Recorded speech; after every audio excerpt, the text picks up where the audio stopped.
Otowel, nasasama tayo sa vlog na. Nice. So ayun, hanggang daw medyo chill lang tayo. Medyo? Chill lang tayo.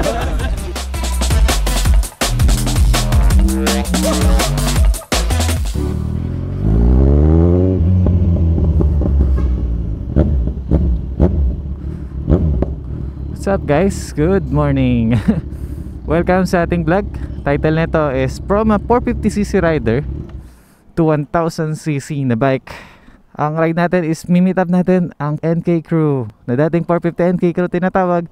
Ngayon NK Crew na, mas general na. At ngayon mabilis lang yung intro natin dahil nasa Marilao na yung ibang NK Crew members at si Brother Ru ay on the way na rin. Try ko silang abangan sa bandang Petron KM42 bago kami magkita-kita lahat sa Lakeshore. Tara, sama kayo sa amin. At sa mga NK Crew, shoutout sa inyo. At dati po kasi tayo naka 450 NK, sa bagong viewers lang natin.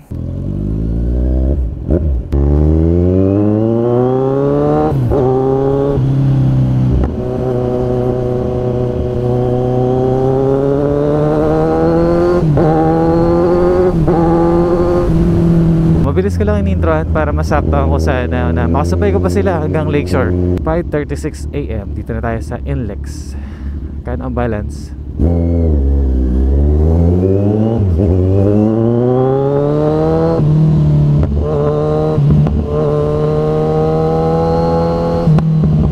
Yun, hinarangan na nila para safe.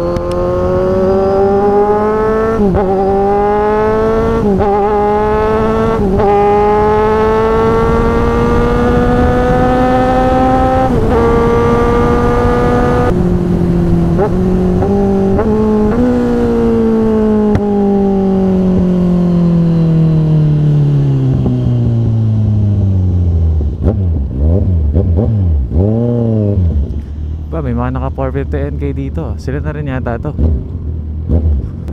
Dito na rin pala kayo. Morning! Ano sila? Tao na sila sila po. Joven. Joven?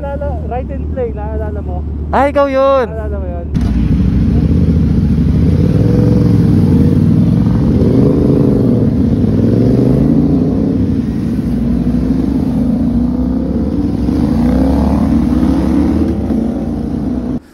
Yun. Binidyoan natin sila ng pag-take up. Ganda kasi nun eh. Habol muna tayo sa kanila.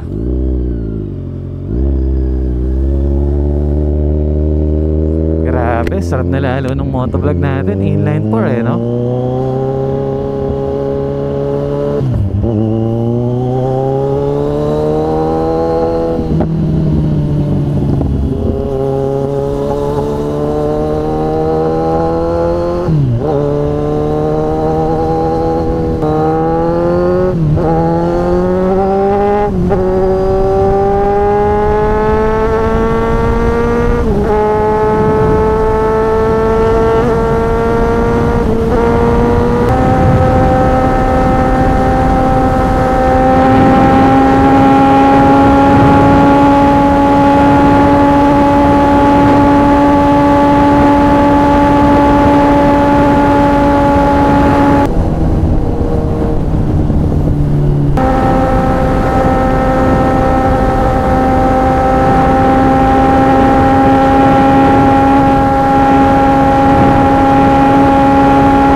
Ganda pacing nila, layo din oh. San Simon na sila bago ko naabutan. Solid, ganda talaga ng likod ng 450 NK. Pogi ah. Bago natin pag-usapan kung basta mag 450cc tapos biglang mag 1000cc, isang mabilis lang, ano bang feeling na first time sa 450cc?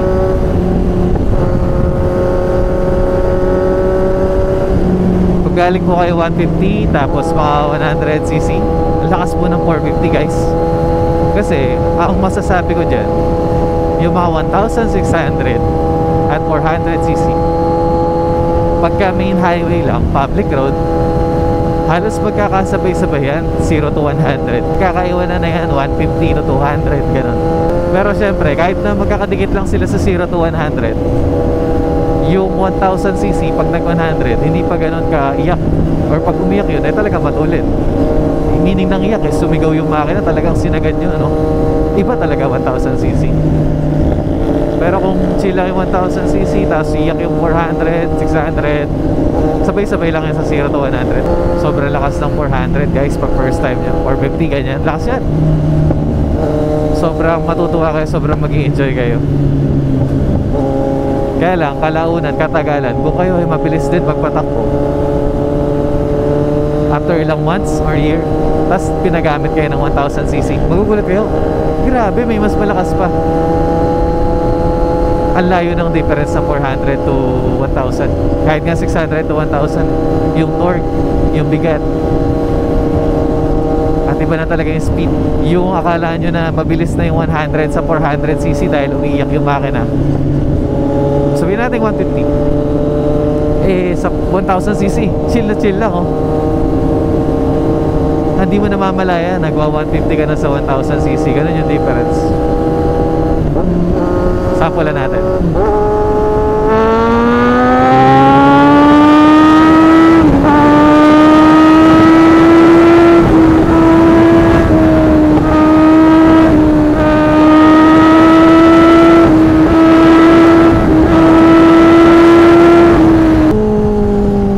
Sarap. Sa mga members po natin, walang takip yung speed doon. So sa mga gustong malaman kung ano yung takbo natin nung tinesting natin sa Z1 na overtake at yung mga 450 NK na kasama natin, join na po kayo for only 25 pesos. Ganun na rin po gagawin ko sa mga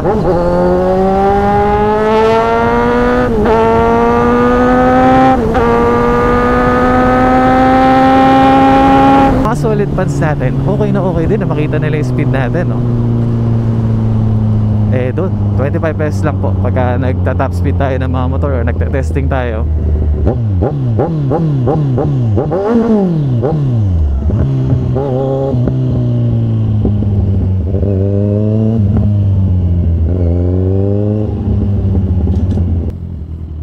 Morning.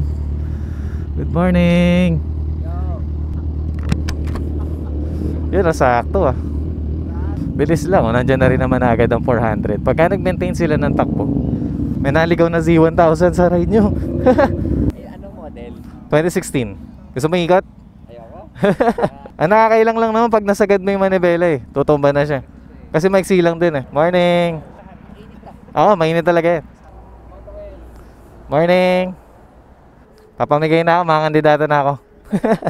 Brother. Thank you.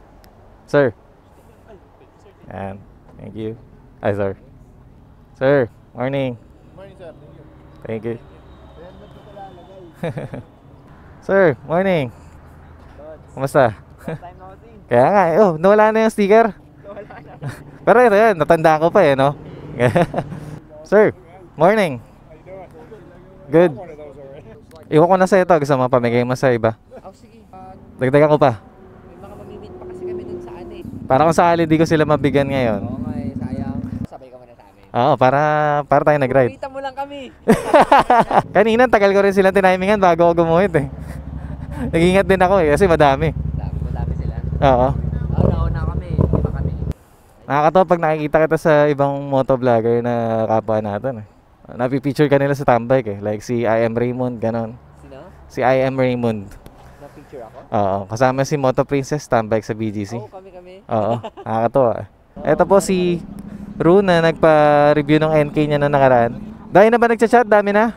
Dami ba nagchat? Dami na ba? Wala pa? Ay, tayo natin. Meron din yan. So yun guys, nag-post tayo ng vlog about 450 NK na sa Facebook page. Sana mapanood nyo rin po at sana ma-recommend nyo po sa mga tropa nyo naghahanap ng big bike. Tumapat lang yung Fortuner na ganun tayo. No? Na-trauma tayo dun sa viral eh. Iwag. Slayer build dyan, Slayer. Slayer build eh. Hindi pa naman nakalip. Hindi pa naman nakamags eh. So yun, no, late man ma-upload tong vlog ko, yung road rage po, iwasan po natin yan, no. Kasi wala naman tayo mapapala talaga dyan, walang panalo dyan. Tingnan nyo yung nangyari, parehas silang talo. Maganda talaga umiwas na lang. Pag may nauna, paunahin. Pagka may nanggigit-git, magpansinin. Gino GS, sarap naman yan. Boss J-Tol, shoutout. Pogi, grabe. Bili lang tayong tubig. Wow, daming 450 NK. Para mas marami pa nung first time ko sumama. Tapos may comparison ride sila ng 400. Oo, yun nga yun. 21 pa lang ata vlog niya, napanood ko lahat eh. Oo. Ulit-ulit. Legit na bininge-watch ko yun. Tinapos ko lahat yun. Legit. Saka yung mga test drive ng mga 400. Kasi 400 at kukunin ko, phase out na. Pinisipan ko din yung dalawang yun. Cinematic, siyempre, cinematic. Absolute cinema. Maganda kasi yung point of view ng Tora. Kaya interesting din panoorin. Maganda eh. Unang-una may storytelling na eh. Tapos ang ganda ng mga establishing shot mo eh. Nakapasok na pasok sa rule of thirds. Salamat, brother. Kulot yung angulo ng view. Parang ikaw mismo yung nakaupo eh. Shoutout sa misis ko. Yan. Pakat na lang na iba sinabi ko. Sweet naman. Sticker, oh. Siyempre, boss. Thank you. Bobo pa ako, magdikit yung lokot eh. Nakipol, di ba? Bulacan ka naman eh, no? Meron kay Paul, marami pa. Bulacan ka, di ba? Ah, Bulacan lang din ako. Saan doon? Bongbong. Bombong. Oh, Ah, lapit doon, lang. Sir, ano lang ako, giginto lang ako. Oh, mas malapit. Ayos ah. Pagka parang minsan kung makakasama doon sa tambay. Kasi lapit ko lang sa Shell Tambay eh. tayo, malolo. Yan kasi may page na kami. Dahil dyan may page na kami. Pagka nag-my day kami doon. Nilay ko na. Ayun lang, salamat. Tapos nakita ko. Oh, may tambay ka ako na ano. Ako hinahanap ko to dati. Ba't kayo lang lumabas? Nice. Kasi hinahanap ko kung group chat ba siya o page ba siya. Pero wala ko nakikita. Guess what? Kahapon lang ginawa. Kung nakapalo kayo sa page, my day ko agad once na nag-meet up kami. Tapos pwede na kayo sumunod doon. Usually ba weekend kayo? Biglaan eh. Biglaan. Kaya hindi kami nag-invite agad sa tambay. May time kasi pag di natuloy, nakakaya yung dadayo. Pinablock ko lang Okay ngayon. naman kay angkas mo. Okay na, malambot to. Ano lang, madulas lang nung una ngayon. Okay na. Okay, maganda naman. Kahit manifest maganda yung tela. Yeah, that day Yeah? the day we rode from Clark, Yeah. I get all the way home to Bali in 1 hour and 20 minutes. It's faster when you ride solo, right? Oh yeah, way. Follow nga pala kung sino mga hindi pa nakakilala sa amin. Admins natin dito ngayon, si Joven for the South, si Ru for the North, sa mga pa-North.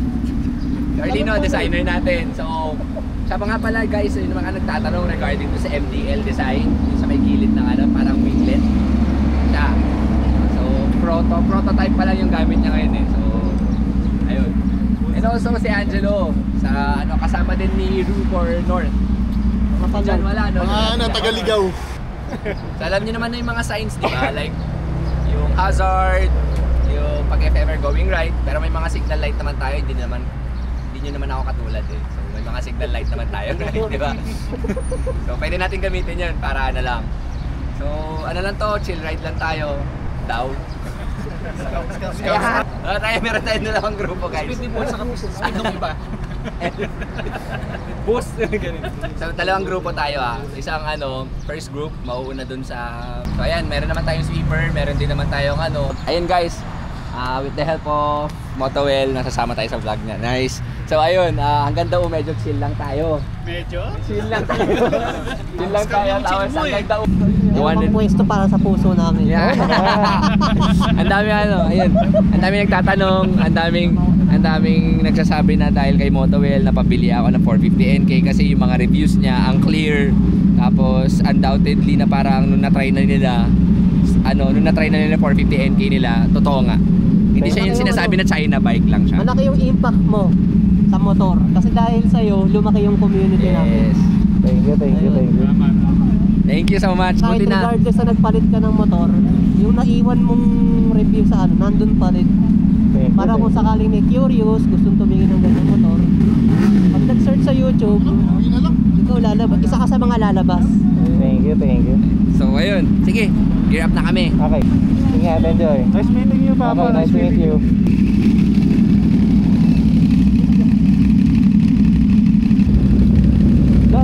Dauna. Para tipid. Sabayan natin sila kahit hanggang daw lang para mabidyoan natin sila at para nakaride na rin po na sila. Lagi na nakasili na ako ini-invite at hindi ako nakakasama sa ride. Pero sa mga ganitong meetup, buti kahit paano nakabawi. Ayun, ang dami oh.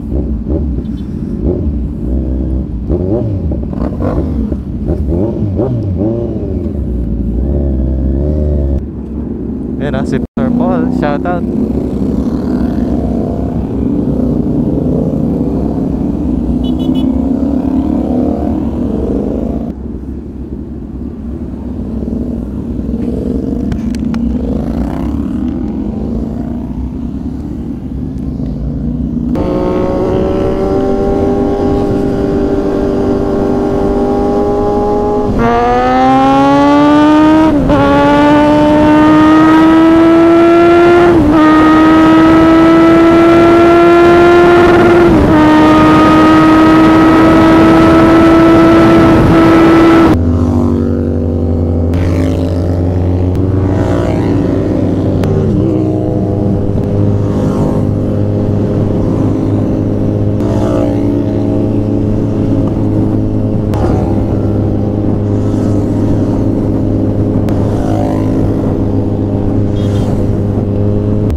Mapakita natin yung NK crew dito sa vlog. Ayan, oh.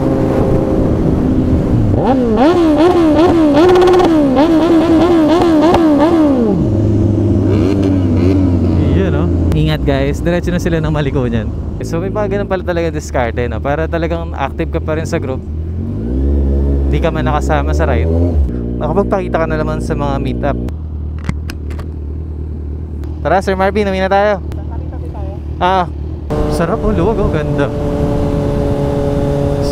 Duo ride na lang kami ni Boss Marvin ngayon, oh. Ngayon nasa 1000cc tayo, galing tayo ng 450NK. Kahit hindi na ako mag-shift na gear, mabilis. Tapos ganun din naman sa 450NK pag first time nyo, mabilis yan, 6 gear.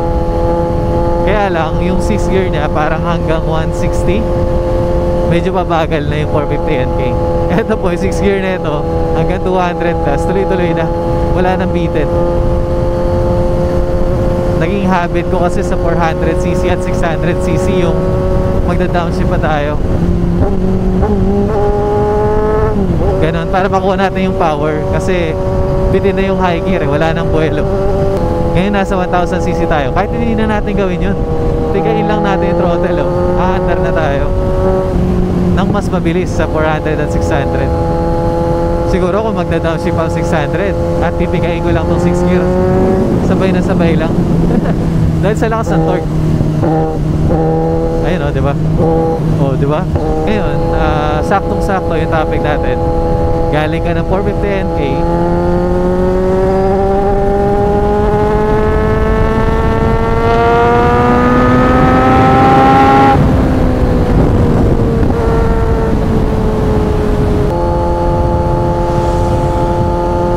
kung sa 450NK para akong Mio sa traffic, talagang singit-singit ako. Dito mahirap na maglikot-likot pag first time mo lang sa 1000cc, yung mga ganyan-ganyan, katawanan na yan. Bukod sa power from 450cc to 1000cc, mararamdaman nyo na bigat. Pero yung power na yon, magagamit nyo sa chill na biyahe at mabilis pa rin, no? Nang hindi nagda-downshift. Bilang 1000cc rider naman, iba ang tipid ng 450cc. Kahit na sa mga review ko, sinabi ko na malakas si 450NK, yun po ay dahil tumatapat siya sa CB650R na inline 4 na. Ito po kasi inline 2 lang, pero 270 crank, maganda to, no? Kaya lang, di ba dapat mas malakas ang konsumo ng inline 4 kasi 4 na piston yun. Medyo nagko-close sila sa consumption, lalo na pag walwal. Pero kung chill ride naman yung rider, napapatipid naman nila yun up to 23 to 26 kmpl. Si CB, 16 to 20 plus kmpl. Pag mixed riding mode kayo, nagko-close yung dalawa, nagiging 18-16 sila parehas. Tapos, eto naman, 1000cc. Eto, iba na to. 15 pababa to, guys. So, hindi na natin makakompare si 450NK dito. Mas matipid na si 450NK sa gas dito. Malayo na yung difference ng cc. Tagayan na rin natin, ba't ako mag-450cc pa rin kung naka 1,000 na ako?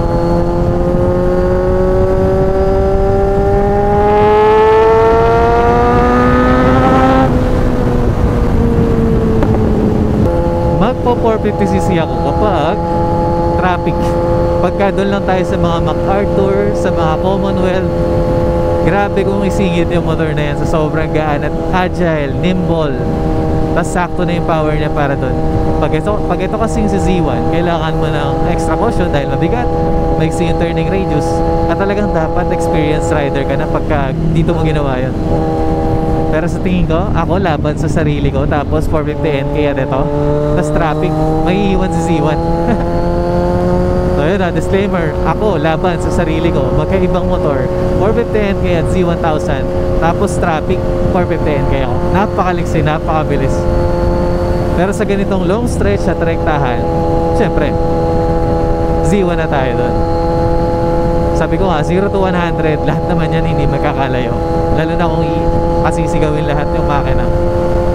Pero 150, dyan na bumibitaw yung 400. 200, dyan na bumibitaw yung 600. Tapos 1,000, yan, dire-diretso yan na 200 plus. Idea lang po yun, oh. Hindi yun 100% accurate. Kasi syempre, iba pa rin yung ibang 600 na matulad. Katulad ng 6R at R6. Ganda pa rin, di ba? Gusto ko talaga din sa 450NK dito sa dash na ganito, yung TFT display. Tapos yung tulis na ganito rin, oh, ang ganda. Ang bago sa feeling, ang premium. Saka kahit na naka-inline 4 na ako guys, pag naririnig ko pa rin yung tunog ni 450NK na 270 crank, ang lutong, ang crunchy, ang ganda ng tunog, parang R1 talaga at Ducati. Pag ako nagkaroon ng dream garage na may pwesto tayo para sa mga motor natin, kung mababibe ako si 450NK, kukunin ko. Or kahit ibang 450NK na, gusto ko ng 450NK dahil yan yung first bike ko at talagang dyan tayo nakilala. Sa second season na to, try naman natin sa Z1000 tayo makilala, or eto na yung talagang dream bike ko na may enjoy ko lagi, lalo na hindi na ako magreklamo sa bitin ng power, sa bitin ng tunog. At saka kahit pa paano, yung angkasan nito, may lambot yung foam kahit manipis. Yung angkasan nga lang sa 450NK guys, matigas talaga. Same sa 450SR. From 450cc rider, nag 1000cc. Turning radius, liliit. Mabigat yung motor, unang sakay. Power, nakakagulat, malayo na yung difference. Consumption, lalayo na rin. Pero alam nyo, pinakasulit doon, hindi na kayo magda-downshift gaano. Yung power, bigayin nyo lang kahit 6 gear, basta 100 yung takbo nyo. Ang ganda na lalo sa feeling, ang ganda na lalo pakinggan, 1000cc. So, yung kalamangan ng isa sa isa ay depende sa lifestyle, sa gusto nyo, at sa kaya ng budget natin. Sa kaya nyo tiisin. Practicality, 450NK pa rin kung pambiyahe. Kasi mahirap ipang daily at pang malapitan si Z1000 dahil sa bigat at lakas sa gas.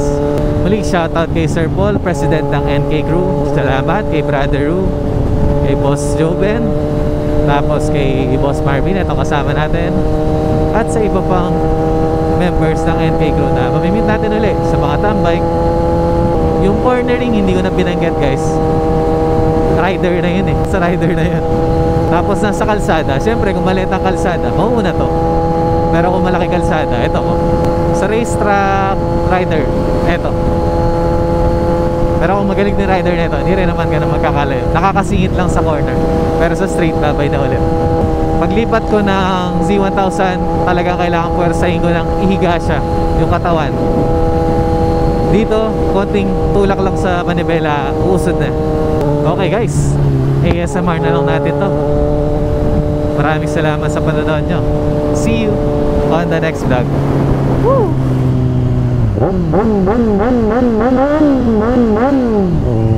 Practicein natin yung bomba soon. Mas maganda pa.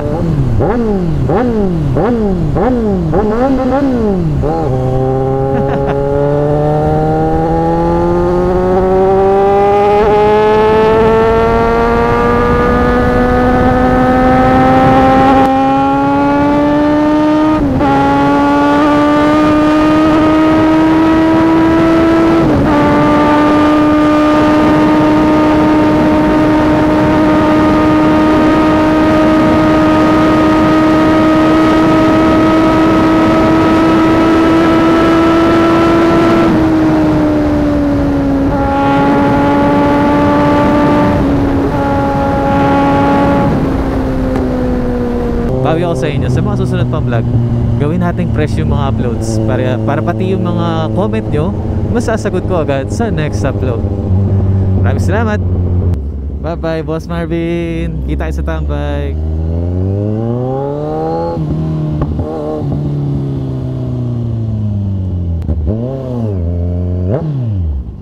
Oh yeah, okay na yan.